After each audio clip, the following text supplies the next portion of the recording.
Distinte autorità, eminentissimi signori cardinali, signori vescovi, illustri rappresentanti delle società religiose, dei gruppi religiosi, di diverse religioni, illustri rappresentanti della società civile, membri del corpo diplomatico. Ringrazio cordialmente lei, signor Presidente, per il gradito invito a visitare il Paese e per le sue gentili parole di saluto.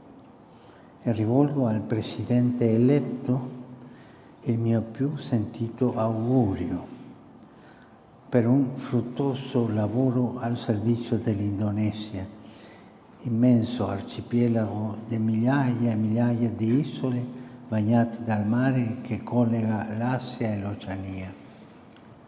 Si potrebbe quasi affermare che come l'oceano è l'elemento naturale che unisce tutte le isole indonesiane, così il mutuo rispetto per le specifiche caratteristiche culturali, etniche, linguistiche e religiose di tutti i gruppi umani di cui si compone l'Indonesia è il tessuto connettivo, è il tessuto indispensabile a rendere unito e fiero il popolo indonesiano.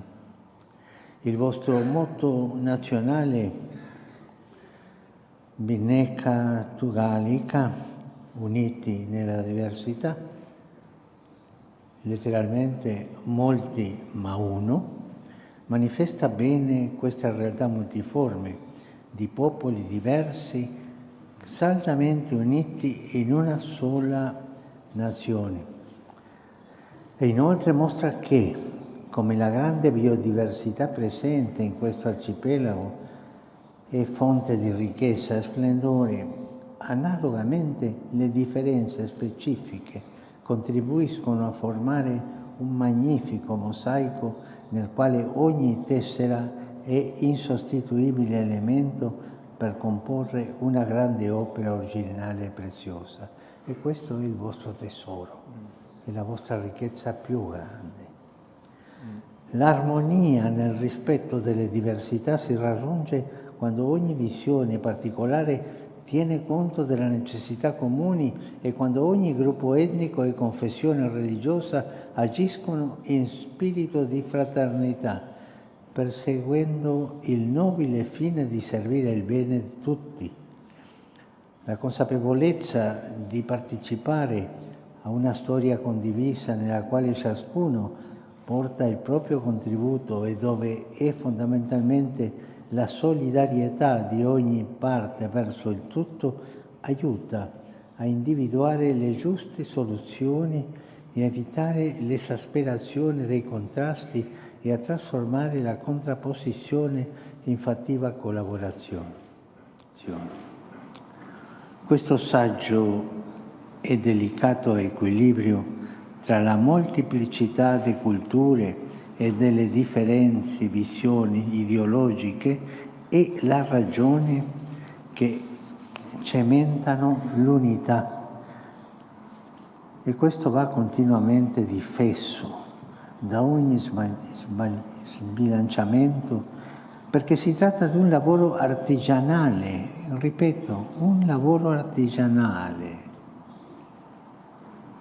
affidato a tutti, ma in maniera speciale all'azione svolta dalla politica, quando essa si pone come obiettivo l'armonia, l'equità, il rispetto dei diritti fondamentali dell'essere umano, uno sviluppo sostenibile, la solidarietà e il perseguimento della pace sta all'interno della società sia con gli altri popoli e nazioni. E da qui la grandezza della politica, no? Diceva un saggio che la politica è la forma più alta della carità. È bello quello. Per favorire una pacifica e costruttiva armonia che assicuri le pace e unisca le forze per sconfiggere gli squilibri e le sacche di miseria che ancora persistono in alcune zone. La Chiesa desidera incrementare il dialogo interreligioso. Si potranno eliminare in questo modo i pregiudizi e far crescere un clima di rispetto e di fiducia reciproca, indispensabile per affrontare le sfide comuni, tra quelle quella del contrastare l'estremismo e anche la intolleranza, no? I quali, distorcendo la religione, tentano di imporsi servendosi dell'inganno e della violenza. Invece la vicinanza, l'ascoltare le opinioni degli altri, questo crea la fratellanza di una nazione e questa è una cosa molto bella, molto bella. La Chiesa Cattolica si pone al servizio del bene comune e desidera rafforzare la collaborazione con le istituzioni pubbliche e altri soggetti della società civile, ma mai facendo proselitismo, mai. Rispetta la fede di ogni persona e con questo incoraggia la formazione di un tessuto sociale più equilibrato e per assicurare una distribuzione più efficiente ed equa all'assistenza sociale.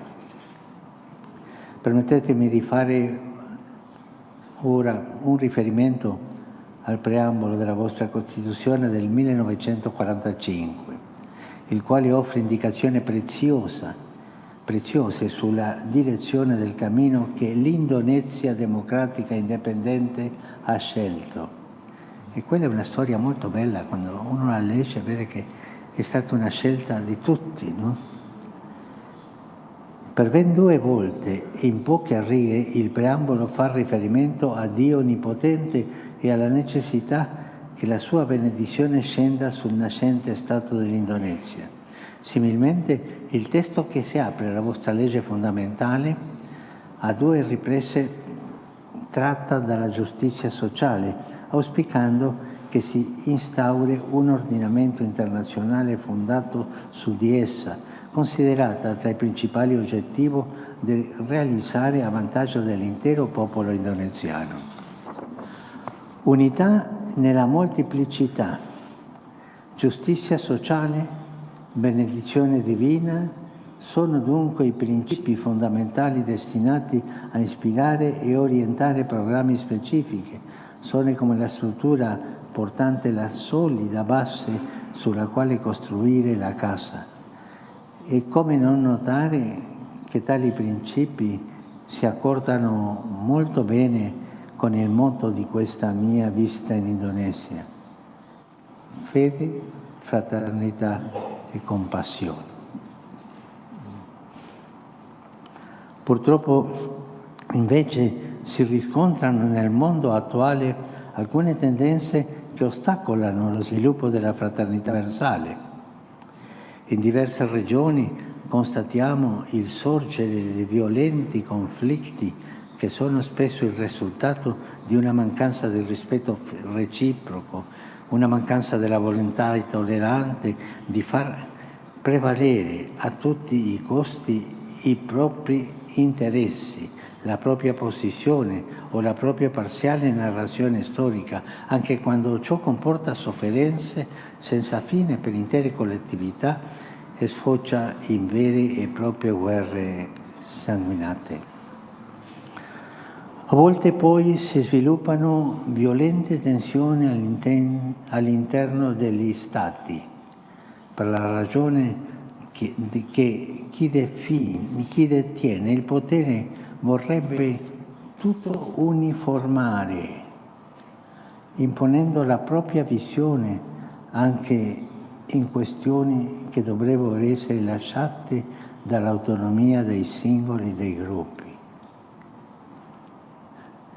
D'altra parte, Malgrado le suadenti dichiarazioni programmatica, sono molte le situazioni in cui manca un effettivo e lungimirante impegno per costruire la giustizia sociale. Ne deriva che una parte considerevole dell'umanità viene lasciata ai margini, senza i mezzi per un'esistenza dignitosa e senza difesa per far fronte a gravi e crescenti squilibri sociali che innescono acuti conflitti. E come si risolve questo? Con una legge di morte, cioè limitare le nascite, limitare la ricchezza più grande che ha un paese, che sono le nascite. E il vostro paese invece ha famiglie di 3, 4, 5 figli che vanno avanti, e questo si fa vedere nel livello di età del paese. Continuate così, è un esempio per tutti i paesi, che forse, questo fa ridere, forse queste famiglie preferiscono avere un gatto o un cagnolino e non un figlio. Questo non va. È vero?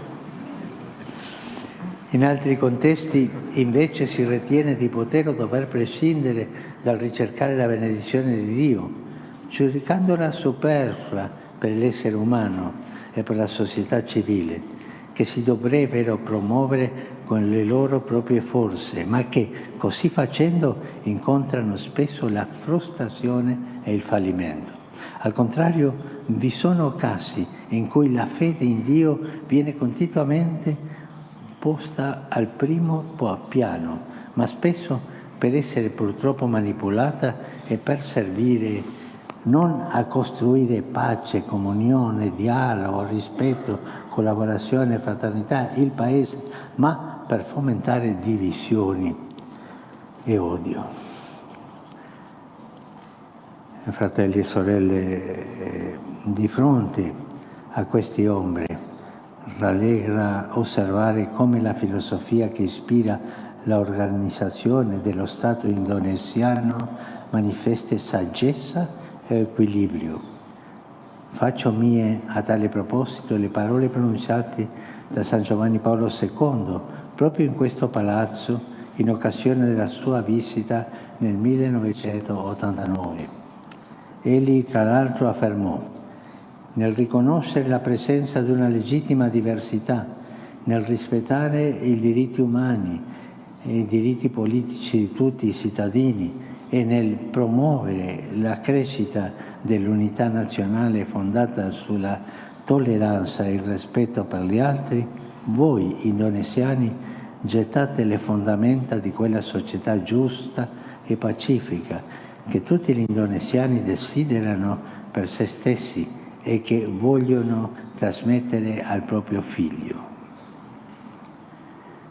Anche se a volte nel corso delle vicende storiche i principi ispiratori sopra richiamati non sempre hanno avuto la forza di imporsi in ogni circostanza, essi rimangono validi e affidabili come un faro che mostra la direzione da percorrere e avverte circa i più pericolosi errori da evitare.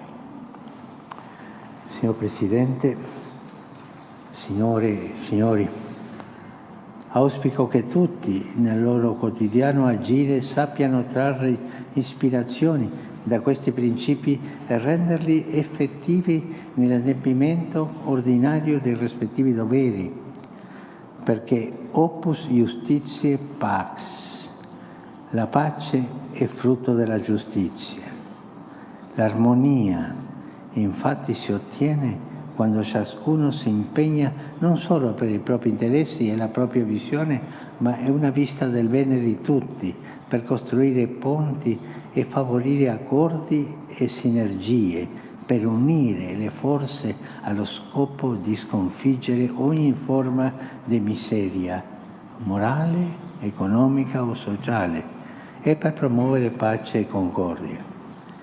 Cari fratelli e sorelle, continuate sulla vostra strada che è così bella e così giusta. e così porta la benedizione a tutto il popolo. Dio benedica l'Indonesia con la pace per un futuro ricco di speranza. Dio benedica tutti voi.